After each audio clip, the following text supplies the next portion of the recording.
Good morning, dear students. In previous week, started a new lesson, digestion and absorption, in which we have completed the structure of alimentary canal and the digestive glands. Today, we will start with the digestion of food and the role of digestive enzymes. The process of digestion converts the solid food into absorbable and assimilable forms. This is accomplished by mechanical and chemical processes. Digestion in the buccal cavity. The smell, sight, and taste, as well as the mechanical stimulation of food in the mouth, triggers a reflex action which results in the secretion of saliva. So ஃபுட்டினுடைய smell taste இதெல்லாமே நம்ம reflex ஆக்ஷனை உருவாக்கி சலைவாவை secrete பண்ணுது. The mechanical digestion starts in the mouth by grinding and chewing of food, and it is called as mastication. The saliva contains water, electrolytes, salivary amylase, antibacterial agent lysozyme, and lubricating agent mucus. The mucus in saliva prepares the food for swallowing by moistening them, and how the food is called as bolus. When the food is mixed with saliva, it is called as bolus. About 30% of polysaccharide starch. This polysaccharide and starch, or the carbohydrates, is hydrolyzed by the salivary amylase enzyme into disaccharide called maltose. The bolus is then passed through the pharynx and then to the esophagus by swallowing. The bolus further passes down through the esophagus to the stomach by successive waves of muscular contraction called peristalsis. Peristalsis is a movement through which the food passes through the esophagus into the stomach. The gastroesophageal sphincter, that means a controlling muscle that controls the passage of food into the stomach. Next, the digestion takes place in stomach. In stomach, there are two enzymes, pepsin and renin. The food remains in the stomach for 4 to 5 hours. The rhythmic peristaltic movement mixes the food with gastric juices and make it a creamy liquid. Now, the food is called as chyme. The gastric secretion is partly controlled by the autonomic reflexes. The secretion of gastric juice begins when the food is in the mouth. The gastric juice contains HCl, that means hydrochloric acid, and proenzymes. The proenzyme pepsinogen. இப்போ பெப்சினை உருவாக்கணும் அப்படின்னா எதுலேருந்து உருவாகுது? அதுதான் proenzyme. ப்ரோனா அதுக்கு முன்னாடி. So the proenzyme pepsinogen, on exposure to hydrochloric acid, is converted into an active enzyme called pepsin, which converts protein into proteases and peptones. Hydrochloric acid in the stomach creates an acidic medium, which is optimum for pepsin and kills bacteria and other harmful organisms and avoid putrefaction. Putrefaction means decay of food. The mucus and the bicarbonates present in the gastric juice plays an important role in lubrication and protection of mucosal epithelium. Another proteolytic enzyme found in the gastric juice of infants is renin. Renin is found in the gastric juice of infants, which helps in the digestion of milk protein casinogen. Casinogen is a milk protein which is converted into casein by this renin, in the presence of calcium ions. This enzyme secretion gradually reduces with aging. Next is digestion in small intestine. It's a very important 5-mark question. In the small intestine, the bile juice, pancreatic juice, and intestinal juice, or the secretions, released into the duodenum of the small intestine. The movements generated by the muscularis layer of the small intestine helps thorough mixing of food with various secretions in the intestine and thereby facilitates digestion. First, we see the pancreatic juice. Pancreatic juice contains enzymes such as trypsinogen, chymotrypsinogen, carboxypeptidases, pancreatic amylases, pancreatic lipases, and nucleases. This trypsinogen is activated by an enzyme called enterokinase secreted by the intestinal mucosa to produce active trypsin. The inactive trypsinogen converted into trypsin by enterokinase. அதே போல தான் chymotrypsinogen, which in turn activates the enzyme chymotrypsinogen in the pancreatic juice. Next is the bile. The bile contains bile pigments. Bile pigments includes bilirubin and bilirubirin. These are the breakdown products of hemoglobin of dead RBC. RBC or dead RBC is the bilirubin. This is called the bile pigment. And bile also contains bile salts, cholesterol, and phospholipids, but it has no enzymes. Bile helps in the breakdown or emulsification of fat. Bile salts reduces the surface tension of the fat droplets and break them into small globules. And this bile also activates the lipases to digest lipid. Next is the protein. Protein and partially digested proteins in the chyme on reaching the intestine are acted upon by the proteolytic enzymes of pancreatic juice. Trypsin hydrolyzes protein into polypeptides and peptones, while chymotrypsin hydrolyzes the peptide bonds associated with amino acids. Protein அப்படினாலே நிறைய amino acid connected by peptide bonds. So this protein have to break it down into small fragments, right? So it can be broken down into dipeptide, tripeptide, polypeptides. திருப்பி அந்த breakdown ஆன amino acids. புரிஞ்சுதா? Next, the pancreatic amylase converts glycogen and starch into maltose. Glycogen, starch, இதெல்லாம் polysaccharide, which is converted into maltose, that is disaccharide. Lipase acts on the emulsified fat and hydrolyzes them into free fatty acids and monoglyceride. So அப்போ lipase it act on fat break down பண்ணி fatty acid ஆகவும் monoglycerides ஆகவும் மாற்றும். In the monoglyceride, it can be further hydrolyzed to produce fatty acid and glycerol. Nucleases, enzyme in the pancreatic juice, break the nucleic acid into nucleotide and nucleoside. The secretions of the Brunner's gland along with the secretion of the intestinal gland constitutes the intestinal juice. The enzymes in the intestinal juice helps to convert the protein and other substances into their simple monomers. So in these equations you can able to see maltose. With help of maltose is converted into glucose and glucose. Maltose is a disaccharide whereas glucose is a monosaccharide. Right? Sucrose in the presence of sucrase is converted into glucose and fructose. Lactose in the presence of lactase is converted into glucose and galactose. So these are all carbohydrate.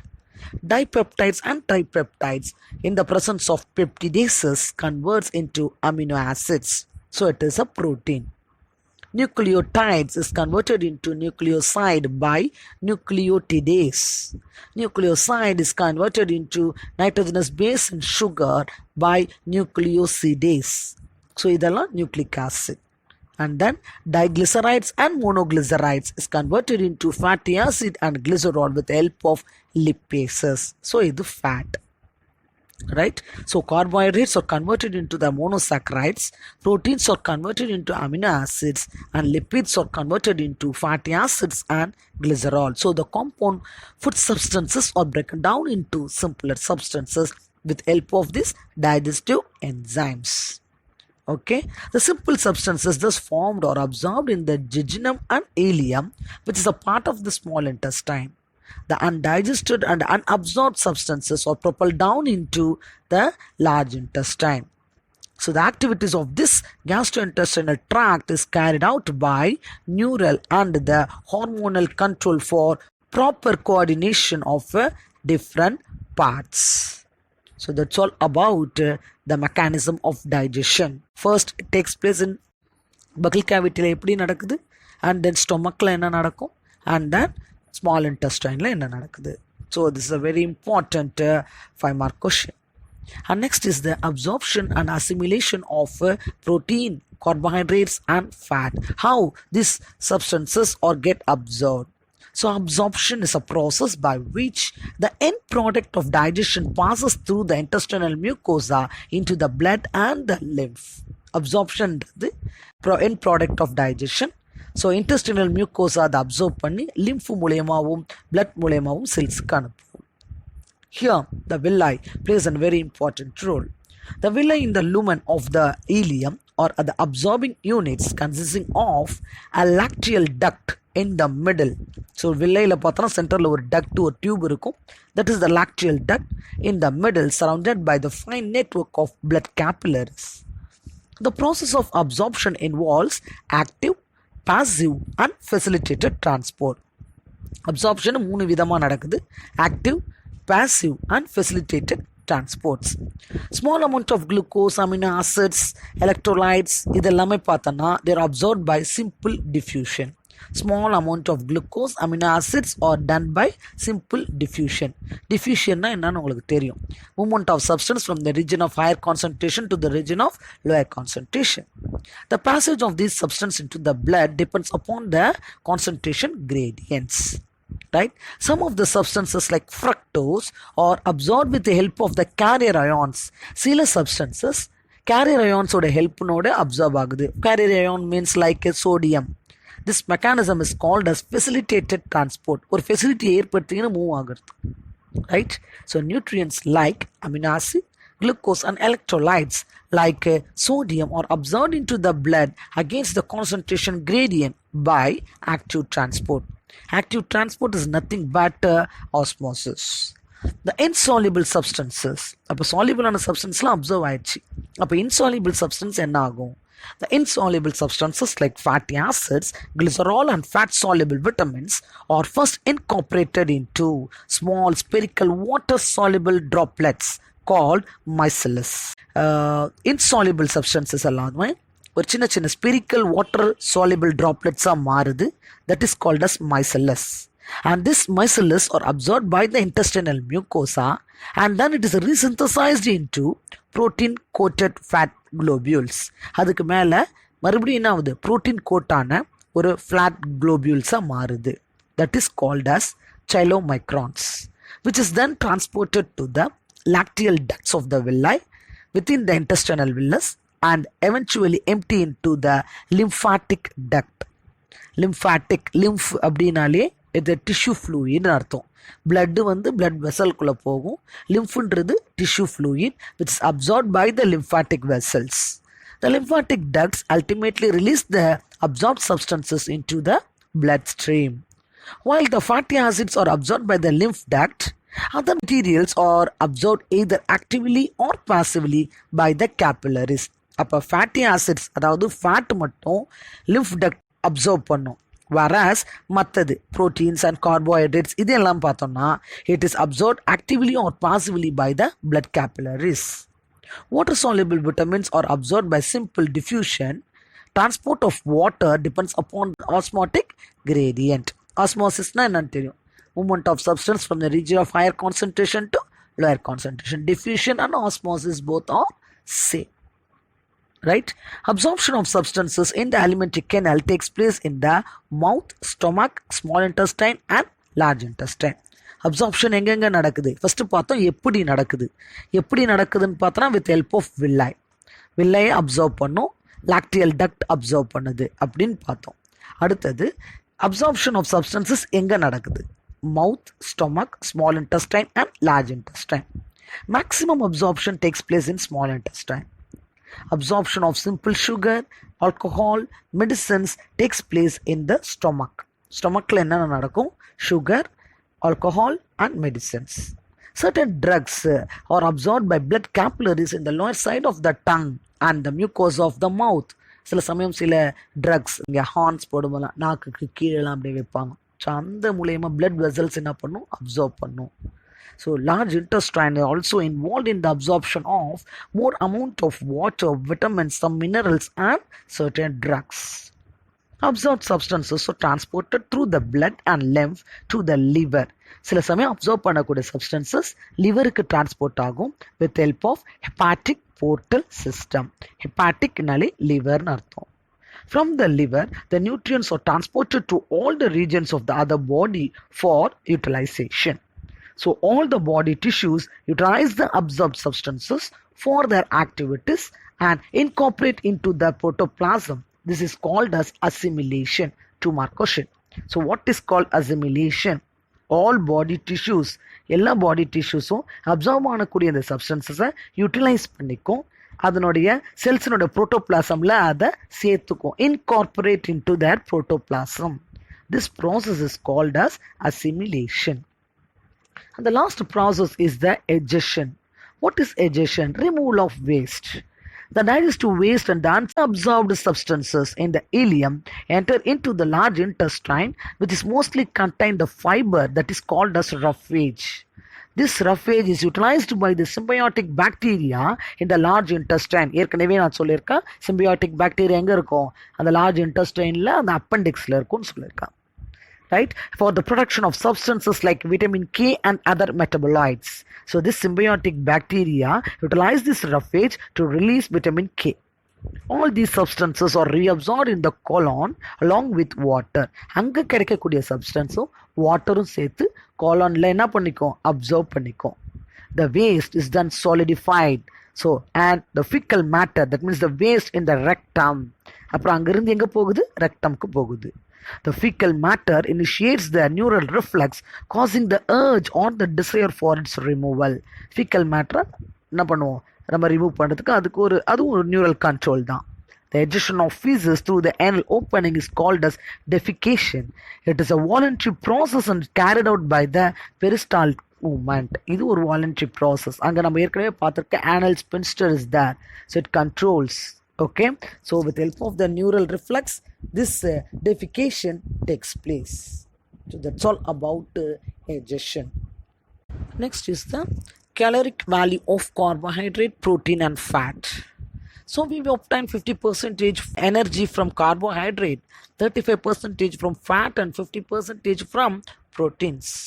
So we require about 400 to 500 grams of carbohydrate, 60 to 70 grams of fat and 65 to 75 grams of proteins per day.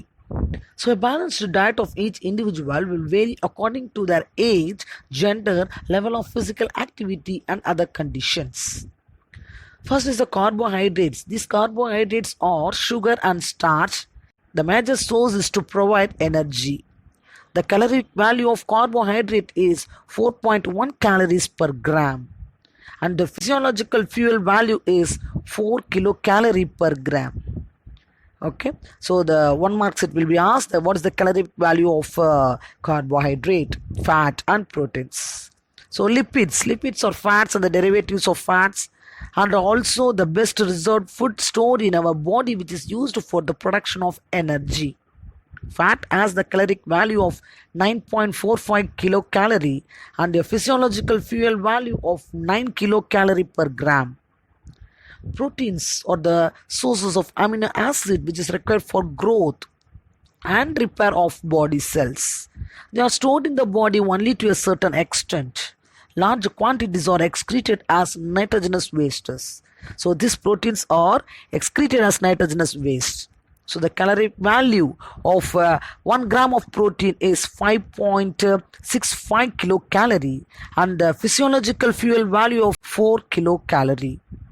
So according to Indian Council of Medical Research and World Health Organization, the daily requirement of protein for an average Indian is 1 gram per 1 kg body weight. That is, for example, if you are 50 kgs, then you need 50 grams of protein per day. If I am 65 kg, I need 65 grams of protein per day. Right?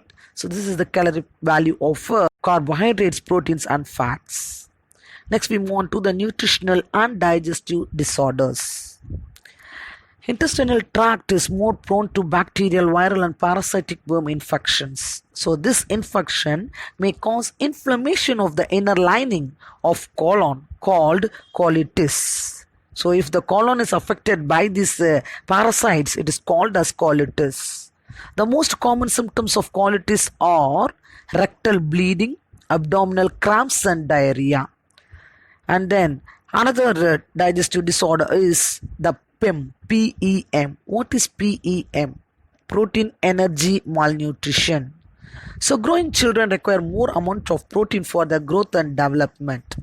Protein deficient diet during the early stage of children may lead to protein energy malnutrition such as marasmus and Kwashiorkor.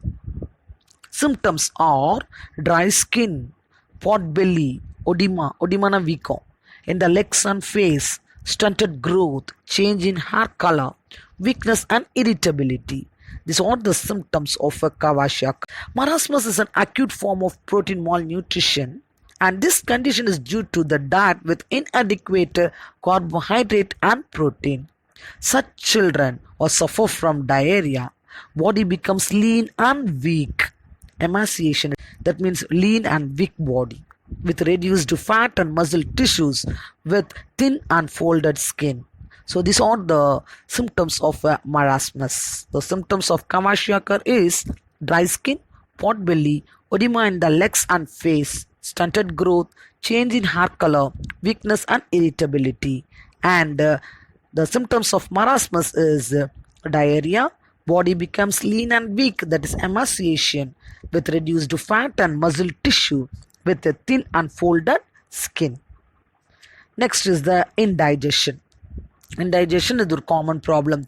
It is a digestive disorder in which the food is not properly digested, leading to the feeling of fullness of stomach. சரியா digest ஆகாது, அதனால வயிறு எப்பயுமே ஃபுல்லாக இருக்கிற மாதிரியே ஒரு feel இருக்கும். So it may be due to the inadequate enzyme secretion. Enzyme சரியாக செக்ரேட் ஆகலாம் அப்படி இருக்கலாம். ஆன்சைட்டி, ஒரு மாதிரி ஒரு படபடப்பு இருந்தாலும் இருக்கலாம். Food poisoning, overeating and spicy food also causes indigestion. Next is the constipation. Constipation, and this condition the feces are retained within the rectum. சரியா எக்ஸ்கிரீஷன் ஆகலை, அதுக்கு பேர் தான் கான்ஸ்டிபேஷன். தமிழில் சொன்னால் மலச்சிக்கல் அப்படின்னு சொல்லுவாங்க. So because of the irregular bowel movement due to poor intake of fiber in the diet and lack of physical activities. Physical activities ஒழுங்காக இல்லை, நம்ம சாப்பிட்ற சாப்பாடில் ஃபைபர் கண்டென்ட் இல்லை. ஃபைபர்னா எங்கன்னா அப்படின்னு பார்த்தோன்னா we have to take vegetables and fruits, right? Next is vomiting. So it is a reverse peristalsis. So நார்மலாக food உள்ளே போகும் அப்படி சொல்லும்போது அதை தான் நம்ம என்ன சொல்கிறோம், பெரிஸ்டால்சிஸ். இது ரிவர்ஸ், அப்படி திருப்பி மறுபடியும் மேலே வருது. Harmful substances are contaminated food from stomach or ejected through the mouth. This action is controlled by vomit center located in the medulla oblongata. A feeling of nausea precedes vomiting. Vomiting வந்தோடனே அப்படியே ஒரு மாதிரி மயக்கம் வர மாதிரி இருக்கும் இல்லையா? So அதுதான் nausea. Next is jaundice. So it is a condition in which the liver is affected and the defective liver fails to break down hemoglobin to remove the bile pigments from the blood. Bloodல blood pigments remove பண்ணல அப்படின்னா it leads to jaundice. Deposition of these pigments sometimes changes the color of the eye and the skin color into yellow. அப்படியே கண்ணு மஞ்சளாயிடும், ஸ்கின்லாம் மஞ்சளாயிடும். மஞ்சக்காமாலை, ஜாண்டிஸ்னா மஞ்சக்காமாலை. Sometimes jaundice is caused due to hepatitis viral infection. சில சமயம் hepatitis, hepatic அப்படின்னாலே லிவர்னு சொன்னேன். So hepatitis viral இன்ஃபெக்ஷன்னால கூட jaundice வரலாம். Okay, next is liver cirrhosis. Liver cirrhosis is nothing but chronic disease of liver which results in destruction or degeneration of liver cells, resulting in the abnormal blood vessels and bile duct, leading to the formation of fibrosis. சிம்பிளாக சொன்னோம்னா liver cirrhosis அப்படின்னா scarring of liver. ஸ்கார்னா என்னது, அப்படியே கிழியறது. அப்போ destruction of liver cells, that is called scarring. Okay, liver cirrhosis is nothing but destruction or degeneration of liver cells leading to the formation of fibrosis. It is also called as a scarred liver. This is due to the infection, consumption of a poison, malnutrition and alcoholism. அதிகமாக குடிக்கிறதுனால சரியாக சாப்பிட்றதுனாலும் liver cirrhosis வரலாம். Next is the gallstones. gallstones அப்படின்னா தப்பை, அதாவது கேல் பிளாடரில் கல், அதான் gallstone. Any alteration in the composition of bile can cause the formation of stones in the gallbladder. Gallbladderல bile juice இருக்கும். bile juiceல bile salt, bile pigments and cholesterol இதெல்லாம் இருக்கும். அந்த காம்போசிஷனில் ஏதாவது சேஞ்ச் இருந்தால் இந்த கேல்ஸ்டோன்ஸ் உருவாகலாம். The stones are mostly formed by crystalline cholesterol in the bile. Underline பண்ணு, cholesterol எதனால வருது? gallstones cholesterolனால வருது. The gallstone causes obstruction in the cystic duct, hepatic duct and also hepatopancreatic duct, causing pain, jaundice and pancreatitis. சில சமயம் இந்த gallstones அந்த hepatic duct அடக்கலாம், இல்லைன்னா file duct அடக்கலாம், ஹெப்பாட்டோ pancreatic டக்டை அடைச்சிக்கலாம். இதனால் பேன்க்ரியாஸ்லேருந்து வரக்கூடிய ஃப்ளூயிடோ இல்லை பைல் டக்ட்லேருந்து வரக்கூடிய ஃப்ளூயிடோ வராமல் தடுத்து நிறுத்திடும், which leads to pain, jaundice இதெல்லாம் வரத்துக்கு வாய்ப்பு இருக்குது. Next is appendix. Appendix is nothing but it's an inflammation of vermiform appendix. Vermiform appendix is found in the first part of the large intestine. So leading to the severe abdominal pain. The treatment involves removal of appendix by surgery. Surgery மூலமா appendix பண்ணலாம். If the treatment is delayed, the appendix may rupture and results in the infection of abdomen. Suppose நம்ம கவனிக்காம விட்டுட்டோம் appendix அப்படின்னா it may rupture, வெடிச்சு உள்ள இருக்கக்கூடிய bacteria stomach ஃபுல்லாக பரவ ஆரம்பிச்சிடும். So and results in infection of the abdomen. This is called as a peritonitis. It's a very important 2-mark question. What is peritonitis? Right? Next is hiatus hernia. It is also called as diaphragmatic hernia. It is a structural abnormality in which the superior part of the stomach protrudes slightly above the diaphragm. இது வந்து ஒரு structural abnormality. Stomach வந்து என்ன ஆகும் அப்படின்னா diaphragm எங்கே இருக்குது? It separates the thorax and the abdomen. வயிற்று பகுதிக்கு கொஞ்சம் மேலே இருக்கும். அப்போ இந்த ஸ்டொமக் வந்து இந்த பிக்சரில் பார்த்தீங்கன்னாலே உங்களுக்கு தெரியும், ஸ்டொமக் கொஞ்சம் பல்ஜ் ஆகி டயாஃப்ரமுக்கு மேலே போயிடுச்சு. The exact cause of this hiatus hernia is not known. In some people, injury or damage may weaken the muscle tissue by applying too much pressure on the muscles around the stomach while coughing, vomiting, straining during the bowel movement and lifting heavy object. So வயிற்றுக்கு அதிகமான அழுத்தத்தை கொடுக்கும் பொழுது இந்த ஹெரனியா வரத்துக்கான வாய்ப்பு இருக்கு. Okay, heartburn is also common. நெஞ்சு எரிச்சல் ஓகேவா is common in those with this hiatus hernia. In this condition, the stomach content travel back to the esophagus. அப்போ என்ன பண்ணும்? வயிற்றுக்குள்ளே போன அந்த ஃபுட்டு திருப்பி என்ன பண்ணும்? esophagus. It travel back into the esophagus or even to the oral cavity and causes pain in the center of the chest. Chest அப்படி நெஞ்சு வலிக்கும் due to the eroding nature of acidity. ஸ்டொமக்கில் இருக்கக்கூடிய acid இருக்கும், அந்த food என்சைம்ஸ்லாம் கலந்துருக்குது, oral cavity வரைக்கும் வரும். So it may causes heart burns, pain in the chest. இது கொஞ்சம் கஷ்டமான ஒரு problem. Okay, next is diarrhoea. Diarrhoea is the most common gastrointestinal disorder. Diarrhoea வயிற்றுப்போக்கு. It's caused by bacteria or viral infection through food and water. When the colon is infected, the lining of the intestine is damaged by the pathogens. Thereby the colon is unable to absorb the fluid. ஏற்கனவே நம்ம மெக்கானிசமில் பார்த்தோம், காலனில் தான் வாட்டர்லாம் observe பண்ணணும். அப்போ காலன் affect ஆச்சுன்னா water observe பண்ணாது. The abnormal frequency of bowel movement and the increased liquidity of the fecal discharge is known as diarrhea. Abnormal frequency of bowel movement, அடிக்கடி போவாங்க. Increased liquidity in the fecal discharge, excretionல அதிகமான வாட்டரியாக போகும். This is called as diarrhea. Unless this condition is treated, dehydration can occur. இதை நம்ம சரி பண்ணலைன்னா நம்ம உடம்புல கூட வாட்டர்லாம் லாஸ் ஆகிட்டே இருக்கும். ஸோ டீஹைட்ரேஷன் ஏற்படும். Treatment is known as oral hydration therapy. This involves drinking plenty of fluids, sipping small amount of water at a time to rehydrate the body. அடிக்கடி தண்ணி குடிச்சிக்கிட்டே இருக்கணும். So in order to retain water in our body. Next one is the peptic ulcer. It refers to the eroded area of the tissue lining in the stomach or duodenum. Ulcer அப்படின்னாலே the புண்ணு, eroding of a tissue. Duodenal ulcer occur in the people of age group 25 to 45 years. Gastric ulcer is common in person above the age of 50 years. Ulcers is most commonly due to ulcer பொதுவாக எப்படி வரும் அப்படின்னு பார்த்தோன்னா by the bacterium called Helicobacter pylori, underline 1 mark. So ulcer is mostly caused by the bacterium Helicobacter pylori, and it may also cause due to the uncontrolled usage of aspirin or certain anti-inflammatory drugs. இந்த மாத்திரைகள் ஏதாவது போடும் பொழுது இந்த ulcer வரதுக்கு வாய்ப்பு இருக்குது. நம்ம ஏற்கனவே படிச்சிருக்கோம், ஸ்டொமக்கில் வந்து absorption of medicines takes place, right? Ulcers may also cause due to smoking, alcohol, caffeine and psychological stress. Stress இருந்தாலும், ஸ்மோக் பண்ணாலும், ஆல்கஹால் எடுத்தாலும் நம்மளுக்கு பெப்டிக் அல்சர் வரும். இது ஒரு important 3 mark question, right?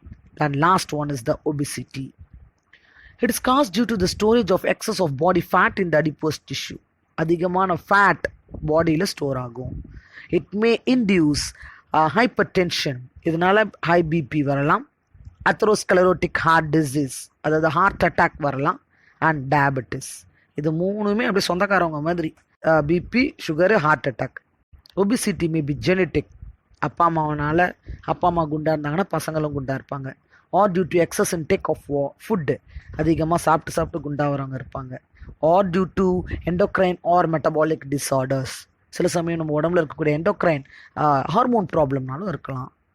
The degree of obesity can be assessed by, நம்ம ஒபிசிட்டியாக இருக்கிறோமா இல்லையா எப்படி தெரிஞ்சுக்கிறது? With help of BMI, body mass index. Normal BMI ranges for adult age. இப்போ நான் நார்மலாக இருக்கிறேன் அப்படின்னா என்னோட BMI எவ்வளோ இருக்கணும்? 19 to 25 இருக்கணும். அபவ் 25 இருந்துச்சுன்னா it is considered as obese. அதே 19க்கு கீழே இருந்ததுன்னா they are considered as lean. BMI is calculated as, எப்படி BMI calculate பண்ணணும்? Body weight of a person in kg divided by the square root of the height in meters. நம்மளுடைய body weight என்ன divided by நம்ம height மீட்டரில், அதை square root பண்ணிக்கணும். For example, a person of 50 kg person with a height of 160 meters could have a BMI of 19.5. So 50 by 1.6 square பண்ணிட்டோம்னா, so the answer is 19.5. So this person is normal, right? So these are some of the digestive disorders. Question will be asked in this, okay, 2 marks, 3 marks and even 5 marks. Explain any 4 or any 3 digestive disorders, and then what is the PIM, or explain PIM, like this question will be asked. Okay, so this is a very important lesson. Go through that, read all the questions in this. So don't go for the evaluation part, read everything inside the book. 1 marks, 2 marks and 3 marks, each and every line is important. Please go through that, sit and read. Thank you.